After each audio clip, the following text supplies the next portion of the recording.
Hello மக்களே, welcome back. நம்மளோட big pass வீட்டில் இந்த வாரம் ஏதாவது ஒரு ட்விஸ்ட் அண்ட் டர்ன்ஸ் வைக்கணும் இல்லையா? அதனால தானாக கிரியேட் ஆகிருக்கக்கூடிய ஒரு சம்பவத்தை பற்றி தான் நம்ம வந்து பார்க்க போகிறோம் அப்படின்னு சொல்லலாம். ஸோ இந்த வாரம் ஸ்மால் பாஸ் இருக்குமா, இல்லை எல்லாரையும் மிங்கிள் பண்ணிக்கோங்கன்னு பிக் பாஸ் சொல்ல போகிறாரா அப்படின்ற எதிர்பார்ப்பு இருந்தது.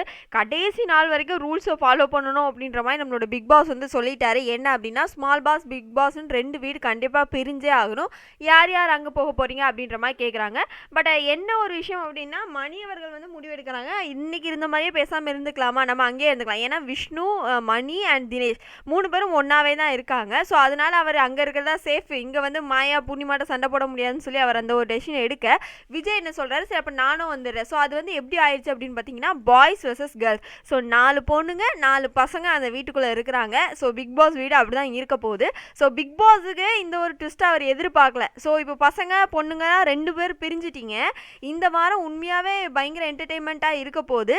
ஏன்னா எந்த வீட்டுக்காரங்க அதிக என்டர்டெயின்மெண்ட் பண்ண போறீங்க அப்படின்ற விஷயங்களை நான் பார்க்க போறேன் அப்படின்ற மாதிரி ஒரு சின்ன ஒரு ட்விஸ்ட்டோ அதே டைம் ஒரு கேம் மாதிரி அவர் வந்து கொடுத்துருக்காரு அப்படின்னே சொல்லலாம். கண்டிப்பாக பசங்களோட டீம் வேற லெவலில் இருக்க போது. ஏன்னா மாயா பூர்ணிமா உட்காந்து காசி பேசுவாங்க. விசித்ரா அவர்களும் கிட்டத்தட்ட அதான் பண்ணுவாங்க. அர்ச்சனா வேணா அப்படியே இங்கேயும் அங்கேயும் சுற்றிட்டு இருந்தாங்கன்னா மட்டும்தான் உண்டு. மற்றபடி வேற எதுவும் நடக்கிறதுக்கு வாய்ப்பே இல்லை என்டர்டெயின்மெண்ட்டுக்கு. ஆனால் அந்த சைடில் மணி இருக்கிறாரு, விஷ்ணு இருக்காங்க, இப்போ விஜய் இருக்கிறதுனால கண்டிப்பாக டான்ஸ் அது இதுன்னு ஏதாவது ஒரு என்டர்டெயின்மெண்ட் ஃபேக்டர் இருந்துகிட்டே இருக்கும். ஸோ இன்றைக்கி பிக் பாஸ் வீடு எப்படி ஆக போகுது அப்படின்னு பார்த்தீங்கன்னா, பாய்ஸ் வெர்சஸ் கேர்ள்ஸா. ஸோ இந்த 2ல் வந்து யார் வந்து வின் பண்ண போகிறாங்க, என்ன நடக்க போகுது அப்படின்ற எதிர்பார்ப்போட ரொம்ப ஆவலாக இருக்கும் அப்படின்னு சொல்லலாம். ஆனால் இன்னொரு பக்கம் அப்படின்னு பார்த்தீங்கன்னா, அர்ச்சனா என்னதான் மிங்கிளாக ட்ரை பண்ணாலும் அவங்க 3 பேரும் ஒன்றா இருக்காங்க. அர்ச்சனா மட்டும் கொஞ்சம் தனியாகவே இருக்கிற மாதிரியான ஒரு விஷயங்கள் நம்மளால் பார்க்க முடியுது. அது கொஞ்சம் கஷ்டமாக தான் இருக்குது அப்படின்னே சொல்லலாம். பட் வேறு வழியிலேயே இருந்து தான் ஆகணும். தனியாக இருந்தால் தான் டைட்டில் அடிக்க முடியுன்றதுக்கு இதுதான் அவங்களுக்கு பெரிய எடுத்துக்காட்டாக இருந்துகிட்ருக்கு. அதுவும் விசித்ரானா ஓவர் ஆட்டிடியூடில் சுற்றிக்கிட்டு இருக்காங்க அர்ச்சனா மேலே அப்படின்றத நம்மளால் பார்க்க முடியுது.